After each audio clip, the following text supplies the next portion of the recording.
بسم اللہ الرحمن الرحیم۔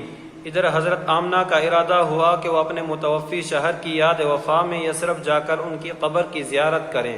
چنانچہ وہ اپنے یتیم بچے محمد صلی اللہ علیہ وسلم، اپنی خادمہ ام ایمن اور اپنے سرپرست عبد المطلب کی معیت میں کوئی 500 کلومیٹر کی مسافت طے کر کے مدینہ تشریف لے گئیں اور وہاں 1 ماہ تک قیام کر کے واپس ہوئیں، لیکن ابھی ابتدا راہ میں تھی کہ بیماری نے آ لیا۔ پھر یہ بیماری شدت اختیار کرتی گئی، یہاں تک کہ مکہ اور مدینہ کے درمیان مقام ابوا میں پہنچ کر رحلت کر گئی۔ بوڑھے عبد المطلب اپنے پوتے کو لے کر مکہ پہنچے۔ ان کا دل اپنے اس یتیم پوتے کی محبت و شفقت کے جذبات سے تپ رہا تھا، کیونکہ اب اسے ایک ایسا زخم لگا تھا جس نے پرانے زخم تازہ کر دیے تھے۔ عبد المطلب کے جذبات میں پوتے کے لیے ایسی رقت تھی کہ ان کی اپنی اولاد میں سے کسی کے لیے بھی ایسی رقت نہ تھی۔ چنانچہ قسمت نے آپ کو تنہائی کے جس صحرا پر لا کھڑا کیا تھا، عبد المطلب اس میں آپ کو تنہا چھوڑنے کے لیے تیار نہ تھے، بلکہ آپ کو اپنی اولاد سے بھی بڑھ کر چاہتے اور بڑوں کی طرح ان کا احترام کرتے تھے۔ عبد المطلب کے لیے خانہ کعبہ کے سائے میں فرش بچھایا جاتا، ان کے سارے لڑکے فرش کے ارد گرد بیٹھ جاتے۔ عبد المطلب تشریف لاتے تو فرش پر بیٹھتے۔ ان کی عظمت کے پیش نظر ان کا کوئی لڑکا فرش پر نہ بیٹھتا، لیکن رسول اللہ صلی اللہ علیہ وسلم تشریف لاتے تو فرش ہی پر بیٹھ جاتے۔ ابھی آپ کم عمر بچے تھے، آپ کے چچا حضرات آپ کو پکڑ کر اتار دیتے، لیکن جب عبد المطلب انہیں ایسا کرتا دیکھتے تو فرماتے، میرے اس بیٹے کو چھوڑ دو، بخدا اس کی شان نرالی ہے۔ پھر انہیں اپنے ساتھ اپنے فرش پر بٹھا لیتے، اپنے ہاتھ سے پیٹھ سہلاتے اور ان کی نقل و حرکت دیکھ کر خوش ہوتے۔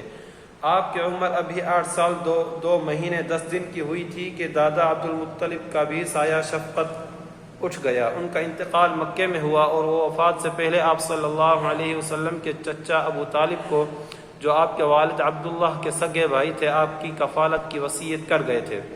ابو طالب نے اپنے بھتیجے کا حق کفالت بڑی خوبی سے ادا کیا، آپ کو اپنی اولاد میں شامل کیا، بلکہ ان سے بڑھ کر مانا، مزید اعزاز و احترام سے نوازا، 40 سال سے زیادہ عرصہ تک قوت پہنچائی، اپنی حمایت کا سایہ دراز رکھا، اور آپ ہی کی بنیاد پر دوستی اور دشمنی کی مزید وضاحت اپنی جگہ پر آ رہی ہے۔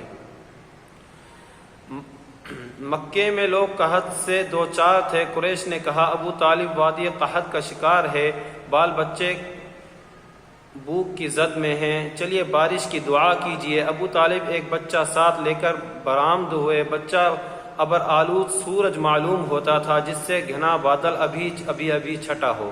اس کے ارد گرد اور بھی بچے تھے۔ ابو طالب نے اس بچے کا ہاتھ پکڑ کر اس کی پیٹھ کعبے کی دیوار سے ٹیک دی۔ بچے نے ان کی انگلی پکڑ رکھی تھی۔ اس وقت آسمان پر بادل کا ایک ٹکڑا نہ تھا، لیکن دیکھتے دیکھتے ادھر سے بادل کی آمد شروع ہو گئی اور ایسی دھواں دار بارش ہوئی کہ وادی میں سیلاب آ گیا۔ اس کے بعد جب آپ کی عمر 12 برس کی ہوئی تو ابو طالب آپ کو ساتھ لے کر تجارت کے لیے ملک شام کے سفر پر نکل پڑے اور بصرہ پہنچے۔ اس شہر میں جرجیس نامی ایک راہب رہتا تھا، جو بحیرہ کے لقب سے معروف تھا۔ جب قافلے نے وہاں پڑاؤ ڈالا تو یہ راہب اپنے گرجا سے نکل کر قافلے کے اندر آیا اور اس کی میزبانی کی، حالانکہ اس سے پہلے وہ کبھی نہیں نکلتا تھا۔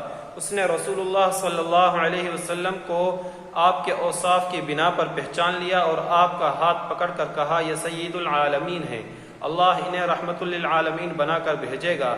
ابو طالب نے کہا، آپ کو یہ کیسے معلوم ہوا؟ اس نے کہا، تم لوگ اس گھاٹی کے اس جانب نمودار ہوئے تو کوئی بھی درخت یا پتھر ایسا نہیں تھا جو سجدے کے لیے جھک نہ گیا ہو، اور یہ چیزیں نبی کے علاوہ کسی اور انسان کو سجدہ نہیں کرتی۔ پھر میں انہیں مہر نبوت سے پہچانتا ہوں، جو کندھے کے نیچے نرم ہڈی کے پاس سیب کی طرح ہے، اور ہم انہیں اپنی کتابوں میں بھی پاتے ہیں۔ اس کے بعد بحیرہ راہب نے ابو طالب سے کہا، انہیں واپس کر دو، ملک شام نہ لے جاؤ، کیونکہ یہود سے خطرہ ہے۔ اس پر ابو طالب نے بعض غلاموں کی معیت میں آپ کو مکہ واپس بھیج دیا۔